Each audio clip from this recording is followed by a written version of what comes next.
بسم اللہ الرحمن الرحیم۔ السلام علیکم پیارے دوستوں میں آج آپ کو حضرت ابراہیم علیہ السلام کی مطہرہ یعنی حضرت سارہ اور حضرت حاجرہ کا تمام واقعہ بتانے والا ہوں۔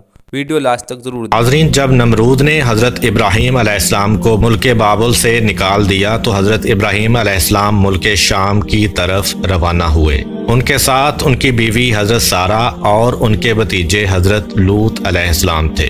جب حضرت سارہ کا نکاح حضرت ابراہیم علیہ السلام کے ساتھ ہوا تو حضرت سارہ کافی آسودہ حال تھیں۔ ان کے پاس بہت سی زمینیں اور مویشی تھے۔ آپ نے تمام اموال حضرت ابراہیم علیہ السلام کو بخش دیے۔ حضرت ابراہیم علیہ السلام نے اپنی مہارت سے تمام امور کی اصلاح کی۔ مویشیوں اور زراعت میں ترقی ہوئی، یہاں تک کہ بابل میں کسی کا حال ان سے بہتر نہیں تھا۔ اس لیے یہ سارا مال نمرود نے حضرت ابراہیم علیہ السلام سے لینے کی کوشش کی۔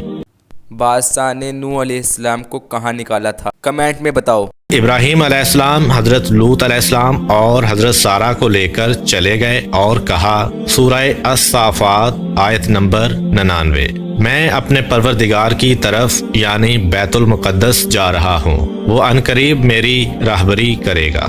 حضرت ابراہیم علیہ السلام ایک غیور انسان تھے، اس لیے انہوں نے اس سفر میں اپنی بیوی حضرت سارہ کو ایک صندوق میں بند کر دیا تاکہ وہ غیر مردوں کی نظروں سے محفوظ رہیں۔ لیکن راستے میں قبطیوں کے ملک یعنی مصر میں پہنچے، جس پر ایک عرب بادشاہ حکومت کرتا تھا۔ اس ملک کی سرحد پر ایک سپاہی نے حضرت ابراہیم علیہ السلام کو اپنے مال کا محصول ادا کرنے کے لیے روک لیا۔ وہ آپ کے سامان کی جانچ پڑتال کرتے کرتے اس صندوق کے پاس آیا اور بولا، یہ صندوق کھول کر دکھائیں۔ حضرت ابراہیم علیہ السلام نے کہا، فرض کرو کہ یہ صندوق سونے یا چاندی سے بھرا ہوا ہے، اب اس کے لیے جو کچھ تم چاہتے ہو میں وہ تمہیں دے دیتا ہوں، لیکن تم اس کو مت کھولو۔ اس نے کہا، جب تک صندوق نہ کھولو گے اس کا حساب نہیں ہو سکتا۔ اسی اثنا میں اس نے صندوق کو کھول دیا۔ جب اس کی نظر حضرت سارہ کے حسین و جمیل چہرے پر پڑی تو وہ کہنے لگا، اب تو میں جب تک تمہارے اور اس عورت کے بارے میں بادشاہ کو اطلاع نہ دے دوں تمہیں آگے نہیں جانے دوں گا۔ چنانچہ اس نے کسی شخص کو بھیج کر بادشاہ کو اس معاملے سے آگاہ کیا۔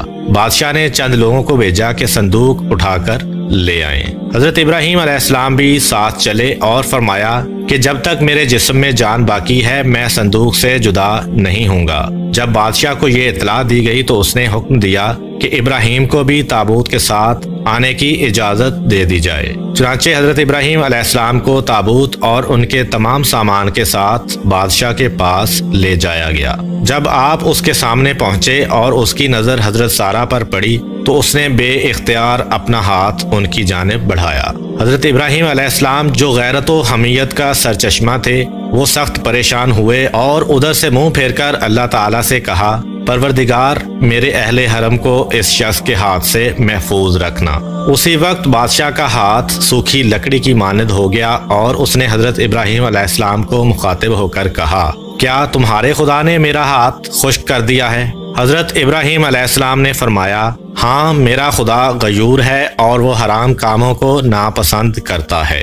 بادشاہ نے کہا، آپ اپنے خدا سے دعا کریں کہ وہ میرا ہاتھ ٹھیک کر دے، میں آپ کے حرم کے ساتھ کوئی ایسی حرکت نہیں کروں گا۔ چنانچہ حضرت ابراہیم علیہ السلام نے دعا کی اور بادشاہ ٹھیک ہو گیا۔ تاہم اس نے دوبارہ حضرت سارہ کی جانب دیکھا اور اپنا ہاتھ ان کی طرف بڑھایا۔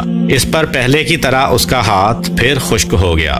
تب اس نے دوبارہ حضرت ابراہیم علیہ السلام سے دعا کی درخواست کی۔ آپ نے فرمایا، اب میں تمہارے ہاتھ کے شفا یاب ہونے کے لیے اس شرط پر دعا کروں گا کہ تم پھر سے اپنا ہاتھ آگے نہیں بڑھاؤ گے۔ اگر تم ایسا کرو اور تمہارا ہاتھ خشک ہو جائے تو پھر تم مجھ سے دعا کے لیے نہیں کہو گے۔ بادشاہ نے یہ شرط مان لی۔ تب ابراہیم علیہ السلام نے کہا، اے پروردگار اگر یہ سچ کہہ رہا ہے تو اس کے ہاتھ کو ٹھیک کر دے۔ اس پر بادشاہ کا ہاتھ اپنی اصلی حالت پر آ گیا اور اس کے دل میں حضرت ابراہیم علیہ السلام کا رعب بیٹھ گیا اور اس نے حضرت ابراہیم علیہ السلام کی بڑی تعظیم و تکریم کی اور کہا کہ تم بے خوف رہو، تمہاری حرمت یا تمہارے اموال سے اب میں باز رہوں گا، جس جگہ چاہو جاؤ، لیکن تم سے میری ایک حاجت ہے۔ ابراہیم علیہ السلام نے پوچھا، وہ کون سی حاجت ہے؟ بادشاہ نے کہا، کہ میں اپنی بیٹی کو بطور کنیز حضرت سارہ کو دینا چاہتا ہوں۔ آپ علیہ السلام نے منظور فرمایا۔ بادشاہ نے اپنی بیٹی حضرت سارہ کو بطور کنیز عطا کر دی۔ بادشاہ کی یہ بیٹی کوئی اور نہیں بلکہ حضرت ہاجرہ تھیں، جن کو بعد میں اللہ تعالیٰ کے حکم سے حضرت ابراہیم علیہ السلام نے اپنی بیوی کا درجہ دیا، اور انہی کے بطن سے اللہ تعالیٰ نے حضرت ابراہیم علیہ السلام کو حضرت اسماعیل علیہ السلام عطا کیے۔ حضرت ابراہیم علیہ السلام اپنے اہل و اموال کے ساتھ روانہ ہوئے۔ بادشاہ بھی ان کی تعظیم کے لیے ان کے پیچھے چلا۔ خدا نے ابراہیم علیہ السلام کو وحی کی کہ کھڑے ہو جاؤ اور اس بادشاہ کے آگے نہ چلو جس پر قابو پا چکے ہو، بلکہ اس کو آگے کرو اور خود اس کے پیچھے چلو اور اس کی تعظیم کرو، کیونکہ وہ بادشاہی کے باوجود مغلوب اور ناچار ہے، خواہ نیکوکار ہے یا بدکار۔ یہ سن کر ابراہیم علیہ السلام کھڑے ہو گئے اور بادشاہ سے کہا، آگے چلو کہ میں تمہاری تعظیم کروں اور تم کو مقدم رکھوں اور تمہاری عزت و اکرام کی وجہ سے تمہارے پیچھے چلوں۔ بادشاہ نے پوچھا، کیا ہوا، تمہارے خدا نے ایسی وحی کی ہے؟ ابراہیم علیہ السلام نے کہا، ہاں۔ اس نے کہا، میں گواہی دیتا ہوں کہ تمہارا خدا صاحب جلال، بردبار اور کریم ہے۔ تم نے اپنے دین کی طرف مجھے راغب کر لیا ہے۔ پھر بادشاہ نے حضرت ابراہیم علیہ السلام کو رخصت کیا اور وہ روانہ ہو گئے۔ اس ملک سے نکل کر حضرت ابراہیم علیہ السلام ملک شام پہنچ کر ایسی جگہ ٹھہرے جو فلسطین اور شام سے آنے جانے والوں کا راستہ تھا۔ اس راستے پر اللہ کے ان نیک بندوں نے رہنا سہنا شروع کر دیا۔ امید کرتا ہوں کہ آپ کو آج کی ویڈیو پسند آئی ہوگی۔ ویڈیو کو لائک ضرور کریں تاکہ ہم آپ کے لیے مزید اچھی ویڈیوز لاتے رہیں، اور دوستوں کے ساتھ شیئر کرنا بھی مت بھولیں۔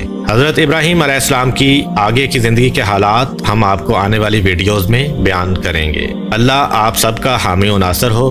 ملتے ہیں ایک نئی ویڈیو کے ساتھ، تب تک کے لیے اجازت دیجیے۔ اللہ حافظ۔